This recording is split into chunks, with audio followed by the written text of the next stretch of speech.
to Mythbusters AI Edition. I'm Nishit, co-founder of Sybil, and I'm Ben Stern-Smith, CRO at Sybil. And today we're meeting together to discuss a few myths that we hear across the board in the market of what people are thinking about AI, especially in the vastly interesting domain of B2B sales. We're not going to talk about whether AI is going to help us go faster than the speed of light or help us cure cancer, but we're definitely going to talk about how AI is going to impact our lives as sellers, marketers, customer success folks, and so on. So, welcome, Ben. Thank you, Nishit. Should we get started? Okay, let's do it. So, myth number one. We've been hearing from a lot of revenue leaders across the board that they're coming and they're like, hey, AI seems to be a fad. Everyone's talking about AI for the last 8 months, 10 months, since whenever OpenAI released ChatGPT. And a lot of the benefits don't seem to have accrued to salespeople as much. So, what do you think? Is AI a fad? I mean, not if you work with the AI we do. So at Sybil, AI is absolutely a reality. So we use it every single day, talking to customers, summarizing calls, writing follow-up emails. I mean, all the information work that previously we had to do as salespeople, we don't really do anymore. So in my opinion, it's not a fad, it's very much a reality. How have you used AI in the last couple of days as a salesperson? I mean, like I said, using Sybil, we use it pretty actively in our day. It's our business, and we talk to sales leaders and CSM leaders every single day. But I would say if you're not using simple things like ChatGPT as a leader in your business, if you haven't used it at least once this week to ask a question of how to do something or how to think through a problem, you're really leaving money on the table. Interesting. Yeah, like even I've been, so my background is in AI research and data science, and even I've been using AI a lot, even just to come up with ways to solve certain problems, or even to do some data analytics, which are relevant for like even Sybil's revenue operations work and things like that, or to even come up with ideas, marketing ideas, or even generate the script itself of the conversation that we're just having. Just kidding. Yeah, I had a really interesting discussion with my CEO a few months ago. He asked me about a problem I was trying to solve, and he asked, have you used ChatGPT to answer this question? I was like, no. And he's like, if you're not using ChatGPT to answer questions that you have about the business, you're not doing your job. And then he walked me through how he uses it, and has a history of all the things you ask it. And it was like profoundly diverse of the amount of questions that he, as the CEO of an AI company, was asking ChatGPT for help and guidance. And from that day, I basically incorporated it into my life, where it's bookmarked on my phone, it's bookmarked on my laptop, and I pay my $20 a month, and I go through it, and I ask it questions on a daily basis. And it's supremely more efficient than a Google search. So Nice. Just me.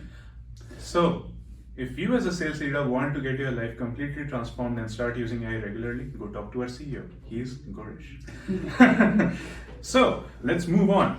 Myth number two that we're hearing from a lot of people, not just sales leaders, but reps as well, and people who are entering sales right now. AI cannot replace sales reps. Now, is that a myth? Can AI actually replace sales reps? Or what's your take on this? What's going to happen to the sales world in the next few years? That's a good one. I hear it a lot, and we do because we talk to sales leaders about AI every day. But there is a lot of fear, and I think that's healthy about what it's going to replace. And I think if you take examples like sending personalized email blasts en masse, or doing LinkedIn automations at mass, that we're all paying SDRs to do today, I think those are very good candidates for replacement of those tasks with AI. If you take a company like GetLuna.ai or Buzz.ai, those are two tools that we use. I mean, Luna sends out emails on our behalf all day that are personalized. They pick the people with set criteria. It's trained on what we want it to say, and it actually replies back to things like vacations and all sorts of things that come back from email. Like, why ever would a human do that anymore when you have something like Luna, right? It's like, I would rather have them be doing human things, like talking to other humans on the phone, or, you know, taking them out to a steak dinner. I mean, who's ever heard of an AI steak dinner? That doesn't happen, right? How about the AI happy hour? Everyone, you know, ever been to one of those? No, you haven't, right? Those are things that, you know, humans build trust with other humans. Those things, in my opinion, will never go away. But all of the busy work, the information work, I mean, who wants to sit there and crank out emails all day or write LinkedIn posts by hand? Like, we have to do it because those were our options before, but now you have all these other opportunities that you can just incorporate pretty easily into your work stream, tools you can buy, things you can do, and they're immensely helpful, I think, to really going back to being more human than we were previously.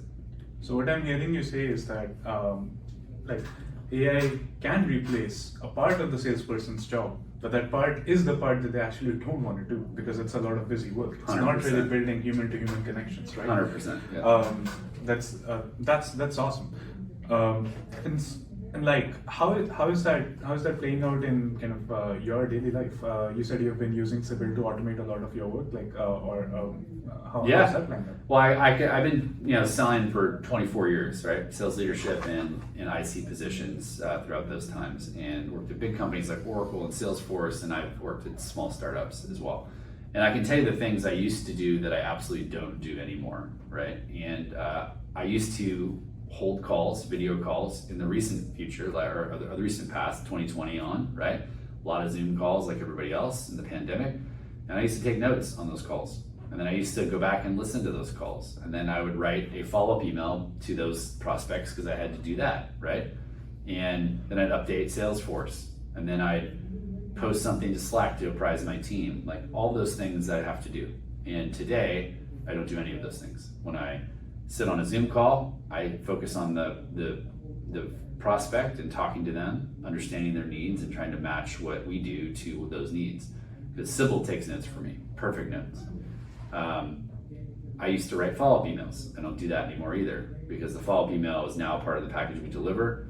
It's, you know, sent to you know, to me automatically. I edit it a little bit. Sometimes I just send it and off we go. All the next steps, everything is covered. And then lastly, I used to update Salesforce. I don't feel the need to do that anymore because Sybil even updates my medic fields for me as the calls roll through, as the emails go through. It's smart enough to know what an economic buyer is. It's smart enough to know what the you know, the pain is, the decision process. All those things are covered by AI. So it's actually freed me up to do a lot more selling and a lot more other things like training my team, doing one-on-ones, and the human things that make the job actually fun. Cool. Moving on, let's see myth number 3. A lot of people have asked, like, hey, for sure, AI can probably help here and there with some efficiency gains and things like that, but it cannot make decisions for me, right? What do you have to say to that?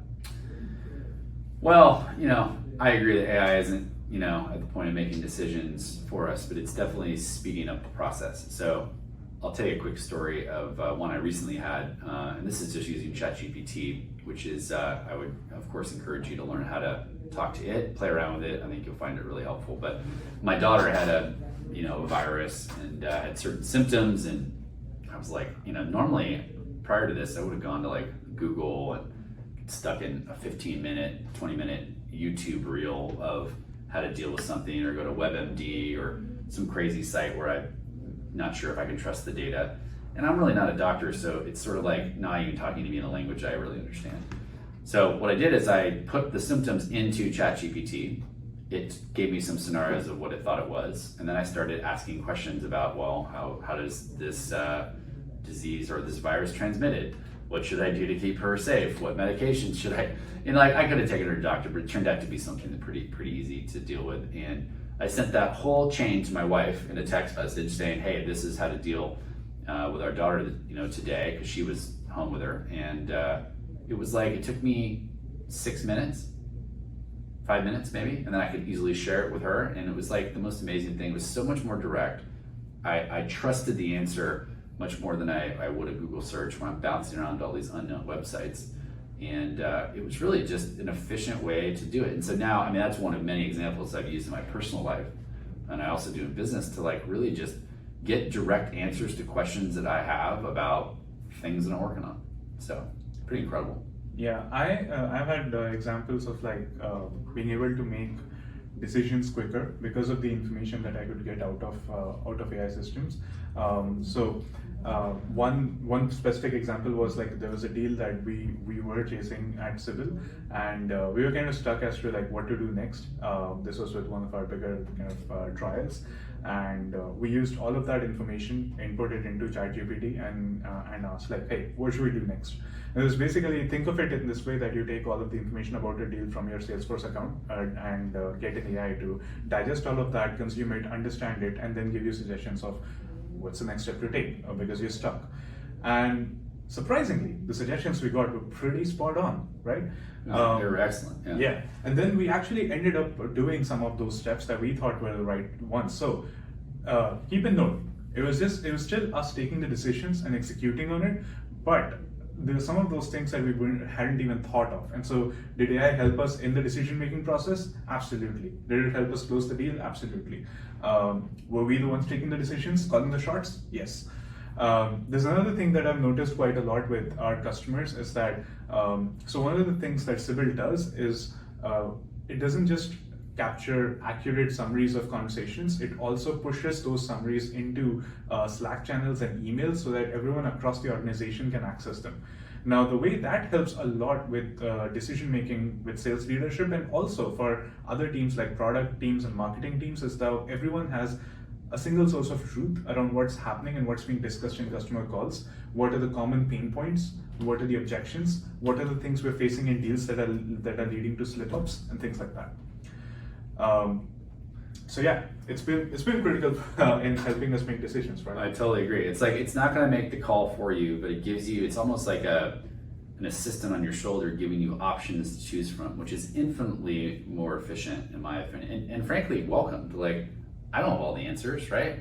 We all have our own life experience and, you know, our own expertise, and having the assistant on your shoulder that you can really have a dialogue with is just an amazing way to work and just live, honestly. So yeah. Do we want to show the audience, you know, if you've been around if you stuck around this long, maybe you want to see a demo of what we got in action? Maybe. Okay. Let's go for it. All right. So what we're going to do is, you know, we talked Nisha just talked about Slack, and one of the things that we do pretty well here at Sybil is we take the customer conversations that your team is having and we present them to you right in workflow. So one of the best tools that most folks use for internal communication is Slack. And here we are in our team Slack feed, and you can see all these calls that I'm rolling through. These are summaries of these calls that are highly accurate, right? And what I can do here is just read the news. If you're a sales leader of a single team, maybe you have a bunch of teams, maybe you're the CEO, it doesn't matter. We can break these up into different groups to give you the information feed that you want. Maybe this is a customer success team, right? And you want to see how the renewals are going. All of this information is at my fingertips. And what I can do is I can look at the call outcome. So what's this call even about? I can look at the action items. I can see who was on it. And then I can say, oh, I'm actually kind of interested. I'm going to view more. So this is a call we had with one of our partners, Buzz. You know, the outcome, the action items. We even pick up on small talk. These things never make it into CRM systems. These are stuck in people's heads or on notepads and things like that. So small talk is something that is really fun to capture between the first call and the second call, especially if there's a time gap in between those, because who wants to forget about their client? No one does, and the client wants to be remembered, but maybe you've done 25 calls between the first and the second call and you've forgotten. You're only human, right? Sybil helps you remember, so it can be like, hey, you know, Gareth from Buzz, hey, how's Toronto going? You know, how's the weather? I don't know, something fun. It depends what's shared on the call, but Sybil is smart enough to pick up on those little nuances that make the connection easy to have. We obviously are a discovery platform. We work a lot of sales and CS people, so we focus on pain. So here's all Gareth's pain. And we also focus on the interests of both him and I guess Kate was on this call as well. So, and actually Nisha, you were on this call as well. I see your name right here. Yeah. Awesome. I had forgotten that. So anyway, this is what we call a magic summary, and this works on Sybil's platform. This also works with platforms like Gong and Chorus. So it doesn't really matter what you have as a call recording platform. Sybil can work with it and present this to your team. Now, the other cool thing is, hey, what about Salesforce? wait, there's more, Nishit. It's already in Salesforce. So we use HubSpot today. And what I'm going to do is, but we also connect to Salesforce. So what we'll do is just hit this button.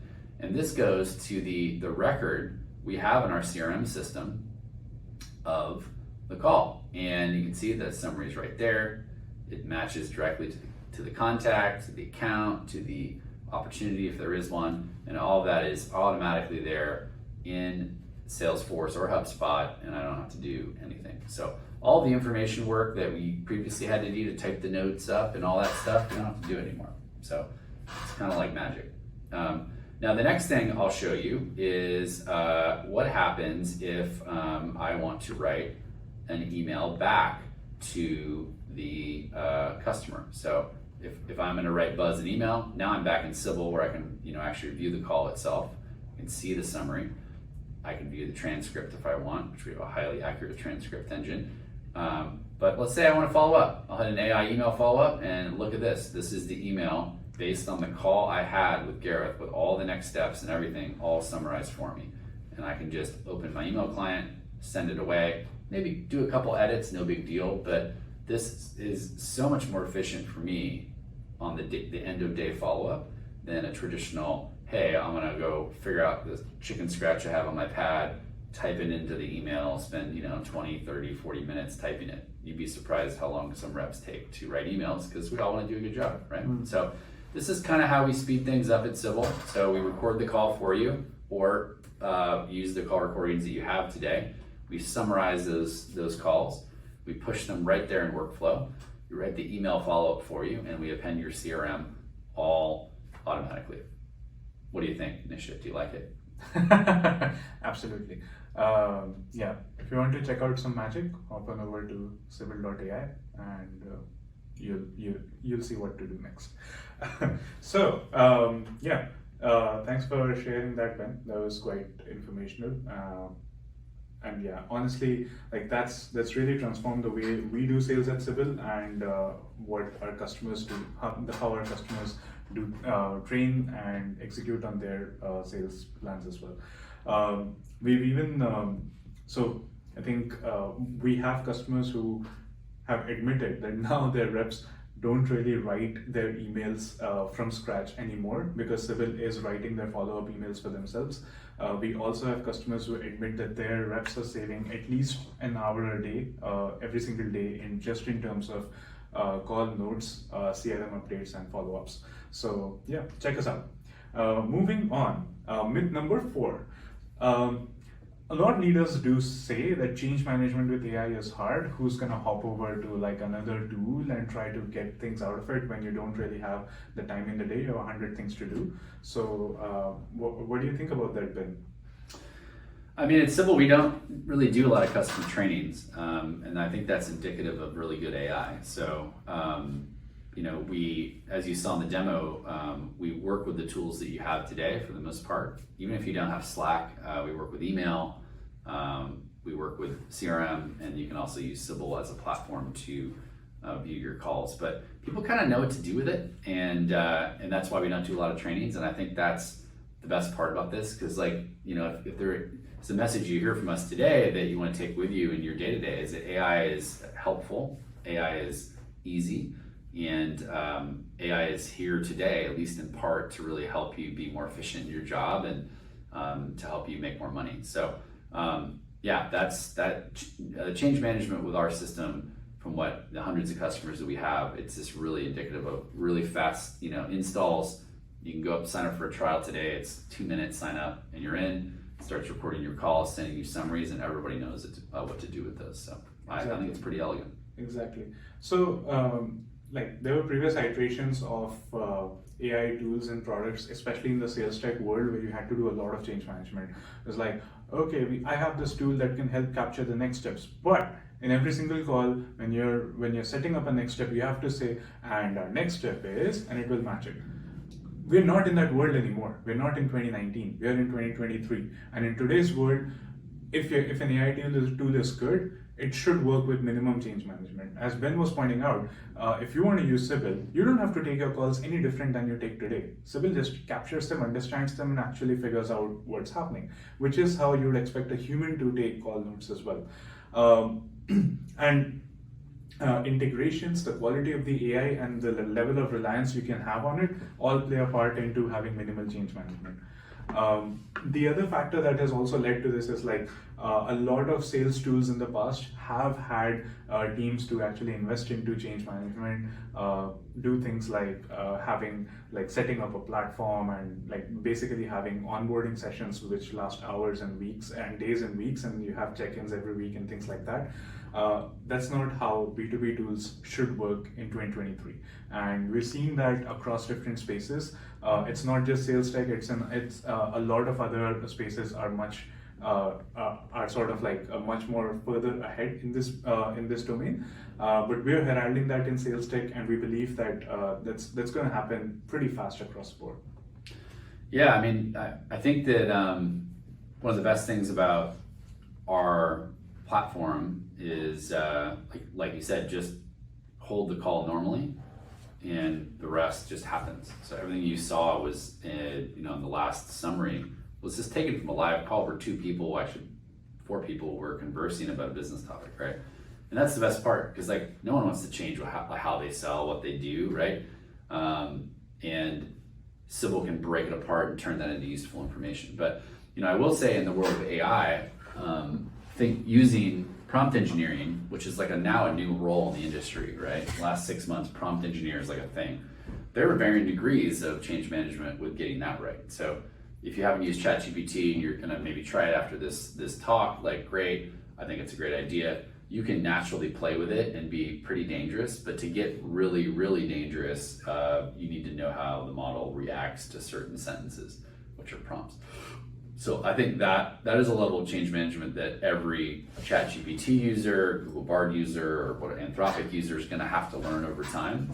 That will take, I think, some amount of expertise, and then there's going to be a really advanced prompt engineering crew that is resident in every corporation here in the world that will be proficient at. But that's just like anything. It's like SQL or writing Python code. Like there are certain types of people that are good at it. Like don't ask me to do it, right? Because I can't, and that's okay. But there's that middle ground of no code WYSIWYG stuff that guys like me, I mean, I'm a HubSpot admin. I kind of move fields around. It makes sense, Absolutely. Kind of, if I can do it, anybody can do it. But like, I think that's the spectrum, right? Where, there's very little to no change management all the way through learning a brand new world. So, yeah, absolutely. So I guess a takeaway from that is, if you're using custom tools like that can do anything in the world, like ChatGPT or Midjourney or any other tools like that, yes, you or someone on your team would have to learn a little bit to try to figure out how to make the most of it. But there are lots of other tools that solve very specific use cases for you and your team. Tools like Sybil, like Luna, like the other tools that Ben was mentioning earlier, that solve very specific problems, sit in your workflow, and you don't have to learn to be a prompt engineer or an AI engineer to make them work. All you have to do is just ideally just install the tool and get the value out of it and go on with your day. At the end of the day, the tool is not the end of the day. The end of the day is something else, and the tool is just helping you get there quicker and better. So with that, let's conclude this. Any concluding thoughts that you want to share, Ben? No, I just want to thank everybody for listening if you got this far. And we hope you check us out at www.sybil.ai. Start a free trial. We have a 14-day trial, and we'd love to chat with you. So have a great day. Yeah, awesome. And enjoy the rest of the AI Revenue Summit talks.